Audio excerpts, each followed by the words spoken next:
Welcome back, Summit County. Now, we're going to continue our Monday morning series that we've had here with the Summit County Rescue Group. And this morning, I have Devin here with us. How are you this morning? Doing well, Matt. How are you doing? Doing excellent. We finally keep getting a couple more storms coming through. I think everyone's getting a little more excited. Yeah, winter's shaping up pretty nicely right now. I'd like it. It's early. It's still January. People expecting, plenty of stuff, but we're still technically early season. We're still getting plenty of good snow out there. There's a lot of winter left out there. Oh, yeah. There's plenty more to see, and a lot of us out here, a lot of you guys, everyone wants to go out in the backcountry, and you guys obviously have a large hand in having calls in the backcountry and helping with people. What happens if, you're going out with someone else, and before you guys get there, tell me about what you can do if your friend gets caught in an avalanche, or how does that work? Well, the best thing you can do is make sure you have all the right tools with you, Yeah. and make sure you're well prepared to go, where you're going to go. So there's a set of tools that we like everybody kind of try to carry with them at all times, and that's real simple. It's your beacon, your shovel, and your probe. Yeah, you've got all three of these right I here do have you. all three of these. I brought my big metal shovel in. You want a good metal shovel that can move a lot of snow. It's not going to snap or break. Don't want anything made out of plastic. Yeah. My probe is also metal. It compacts down real nicely. It's more than 2 meters in length, so I can reach really deep into the snow. I can figure out what's under there. That's real important.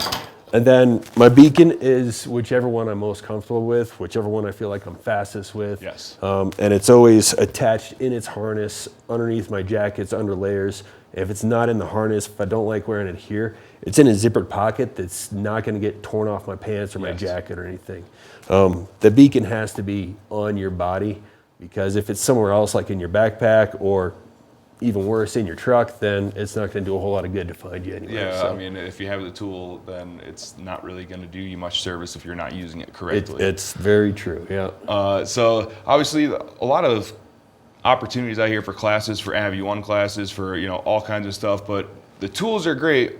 But what should you know about the tools? How can you use them? What knowledge should you have to go along with that? Well, you should definitely make sure you know how to use these tools. Yeah. I mean, shovels, you think it kind of sounds funny, but you need to know how to use your shovel. You need to know how to move a bunch of snow. You need to know how to probe into the snow. Exactly. And the other thing you need to take in the backcountry with you is you need to take a friend who knows what they're doing as well. Yes. Right?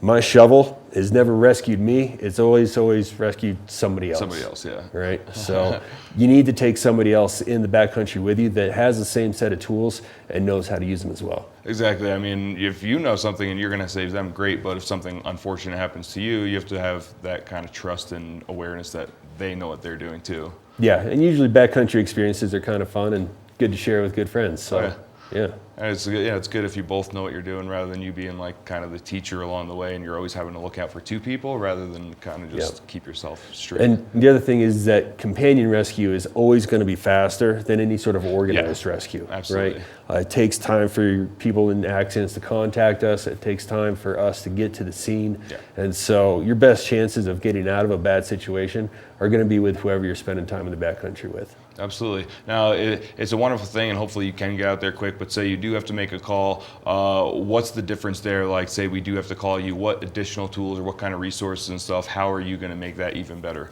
So here in Summit County, we have a group of about 60-some volunteers that all do search and rescue for the county, and we're all fairly well trained, and we get out in the backcountry ourselves a lot.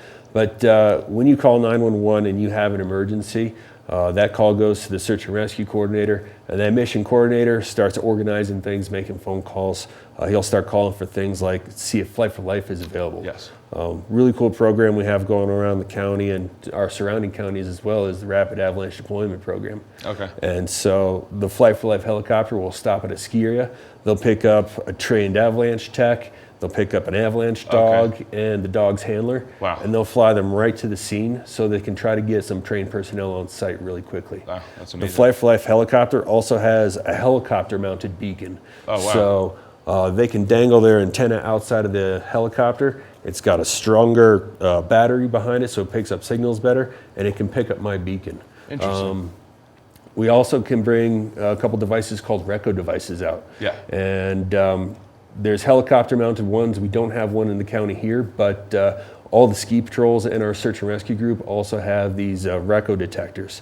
And RECO likes to sew these resonating diode tabs into people's clothing or their equipment. Nice. And the receivers, all the professional rescue groups have, and we train with them so that we're able to locate these buried diodes when they're in the snow or somewhere else. Oh. They also work a little bit off of like RFID tags. So Okay. like your ski pass might have that tag in it. Exactly. Or your cell phone even has diodes Yep. in it as well. So you have to be really, really close in order to pick up a signal off a ski pass or a cell phone. But the RECO tab actually is designed to reflect right back to the device. Interesting. And so it can find people pretty easily. Oh, that's nice. I mean, kind of having a safety beacon without as good, but still having that, Yeah. plus, technology. Yeah, your best bet's going to be your companion rescue, your buddy finding you with your avalanche beacon. But if you don't happen to have one of those, we can get a RECO receiver into a site really quickly using the rapid deployment program. For sure. I mean, you told me you've been with the group for quite a while, so give me a quick, what's off the top of your head, what's the story that comes to mind of like something that you've been a part of with this? Well, like 2 instances where the gear and kind of the knowledge has kind of made or break what the outcome of the situation. A couple years ago, there was a pretty large avalanche just off Glacier Peak. Okay. These guys were out snowmobiling in the springtime, and it was, a beautiful day. They were having a good time, but they managed to trigger a really large, wet avalanche that came down on them and buried one of the snowmobilers. Unfortunately, he did not survive that one because while he was wearing his beacon, he forgot to turn his beacon on. Oh, wow. Right. So he had all the right gear. He had his partner with him and everything. And so the tragic part about that is he forgot to turn the on switch on his beacon. And so it became an organized rescue. We flew in a dog and dog handler. The dog managed to locate the missing person, but by that time it was just a little bit too late. That's unfortunate. I mean, exactly what you said, the knowledge. I mean, just doing those last safety checks and the last thing to make sure that you have everything going on. Wow. But, on the other side of that, just this year alone, there was an incident over on Cerro Pass, kind of up by Janet's cabin. Yeah. A family was out backcountry skiing, and one of them got buried in an avalanche. Wow. They had all their gear, and they had a pretty good plan with them together. And so one of them noticed a glove sticking out of the avalanche debris, and so they managed to go straight to it. Really? They dug the third person of their group out of the snow, survived without any injuries. Wow. And we didn't hear about this incident or anything until they had packed up and come back from the hut trip. After they'd already taken care of it, already figured it out. They came back, they filled out a accident report with the Avalanche Information Center, and you can look up the report on that there. So. Wow. Yeah, What it was a pretty story. impressive. Yeah, that's pretty impressive. I mean, that's the two differences. I want to thank you for sharing those stories with us. And really, you can have all the right tools, and simply being prepared on that last extra step could make all the difference between surviving and not even needing to make a call to you guys. So thanks for coming in, sharing your guys' stories. Thanks for the Summit County Rescue Group for coming in every week and really just continuing to give us more and more information about what you guys do and how we can stay safe out there. No problem, man. Yeah,